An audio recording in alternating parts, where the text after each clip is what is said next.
हम आपके बीच एक छोटी सी कहानी आपको बताते हैं सर। कहानी अगर आप सीखेंगे नहीं तो जीतेंगे नहीं। कहानी एक ऐसी है कि जिसमें सबसे इस पूरे कहानी में आपको इतनी मज़ेदार चीज़ें सीखने को मिलेगी जो हमारे जीवन से और हम सभी के जीवन से ही मतलब मिलता जुलता है।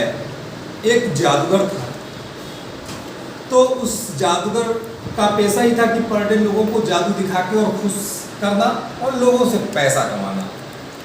उस जादूगर ने बहुत ज़्यादा मतलब लंबे समय से जादूगरी दिखाते दिखाते अपना लोगों को अपना पेट पालन पूजन करता रहता था, लेकिन मन में हर आदमी का पैसे को लेके ये होता है कि हम पैसा हमें चाहिए, पैसा चाहिए, तो उसकी नीडें पूरी नहीं होती है।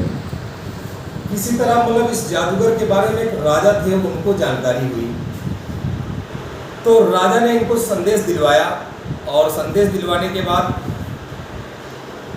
जादूगर बहुत मन ही मन बहुत प्रसन्न था और रास्ते में सोचते हुए जा रहा था कि आज राजा को वहाँ ऐसी कोई जादू दिखाऊंगा और मेरा जीवन बिल्कुल आज धन्य हो जाएगा, माला माल हो जाऊंगा, क्योंकि राजा को मैं खुश कर दूंगा। ये सोचते हुए और टहलते हुए मुस्कुराते हुए राजा जी के दरबार में पहुंचा और सभी लोगों ने जादूगर देख के बड़े खुश हुए कि आज हम लोग जादू देखेंगे। अभी रास्ते में ही सोच रहा था कि हम जादू दिखाएंगे। सोचते सोचते और जादूगर ने सोचा विचारा और राजा का जादूगर जादू दिखाना चालू किया और राजा का मुकुट ही गायब कर दिया। मतलब राजा का मुकुट गायब किया। उस समय लोगों ने तो जो जितने दरबारी थे उन्होंने ताली बजाना स्टार्ट किया, लेकिन राजा को गुस्सा आ गया। कहीं मतलब गुस्सा मतलब ये दिमाग में आ गया कि वो हमको हमारा मुकुट गायब कर दिया। उसके मन में मतलब एक गुस्सा आ गया।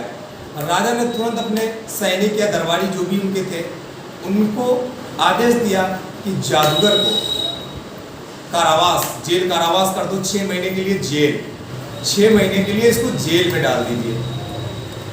अब जादूगर बहुत परेशान, ये क्या हो गया, हम तो मालामाल होने वाले थे और 6 महीने के लिए कारावास हो गया। कोई बात नहीं, जादूगर हंसते मुस्कुराते जेल में चला गया। जादू का गेम यहीं पे ख़त्म हो गया। ख़त्म होने के बाद ये चीज़ का जानकारी उसके पत्नी को चला। अब पत्नी भाई रोते बिलखते वहाँ पे पत्नी रोते बिलखते चली आई। अब जादूगर के पास आई तो जादूगर पहले से ही मुस्कुरा रहा था, वो पहले से ही खुश था। जब उसकी घरवाली आई बोली तू पागल हो गया क्या भाई, तू पागल हो गया है, तेरी मौत, इन्होंने 6 महीने के बाद जेल में डालने के बाद तुझे फांसी के लिए बोले हैं। बोली 6 महीना है ना, अभी 6 महीना खुल के जीने दो बिंदास, कोई दिक्कत नहीं, तुम जाओ, जो होगा वो देखा जाएगा। पत्नी जैसे तैसे अपने आप को संभाली और वापस घर के लिए प्रस्थान कर दी, चली गई। अब पत्नी पर डे आती और पर डे चली जाती है। पर डे उसको यही चीज़ समझाता था कि अभी 6 महीना है, अभी हंसने दो, जीने दो, अभी 6 महीना बाद तो मरना ही है, लेकिन अभी क्यों मैं मरूं। पत्नी बड़ी टेंशन में आती, मिलती देखती चली जाती। इसी तरह करते करते 6 महीना पूरे हो गए। 6 महीना पूरे होने के बाद राजा इसको फांसी देने के लिए इसके तरफ घोड़े से अपना आ रहा था और ये देखा और एकदम से नर्वस हो गया, पूरी तरीके से नर्वस हो गया।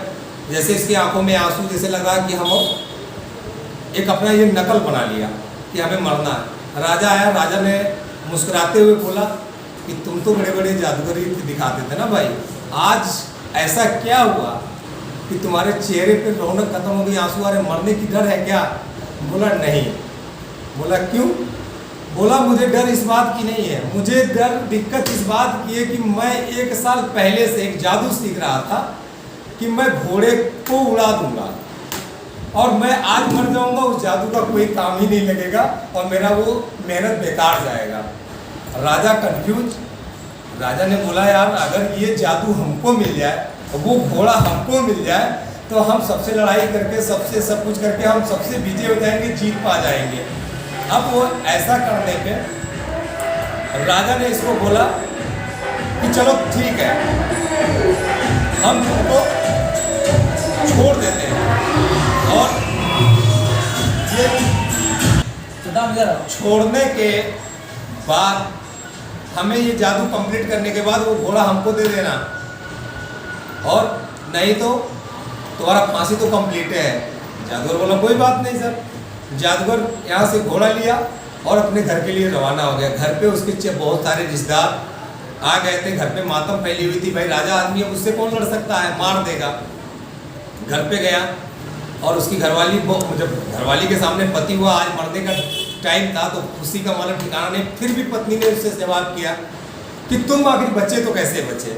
तो उसने ये चीज़ बताया कि मैंने राजा से ये चीज़ें बताई है। बोली तुम फिर पागल हो गए, फिर तू राजा से झूठ बोल के आए हो। बोला कोई बात नहीं, अभी हमारे पास 6 महीना, उसको बोला 6 महीना मेरे पास फिर है, ठीक है। उसी बीच में घोड़ा मर गया 3 महीने के बाद, और 6 महीना होते होते वो राजा भी मर गया। अब काहे की जादू और काहे का घोड़ा, ठीक है। अब इस कहानी से हमें क्या सीखने को मिलता है कि जो हमारी परिस्थिति आज है, हम उसको जिए, ना तो हम अगले आने वाले 6 महीने के बारे में हम सोच के ना जिए। कहानी बहुत छोटी है, संदेश इसके बहुत बड़े हैं। हम जिस तरीके से इसको देखना चाहेंगे उस तरीके से देखेंगे।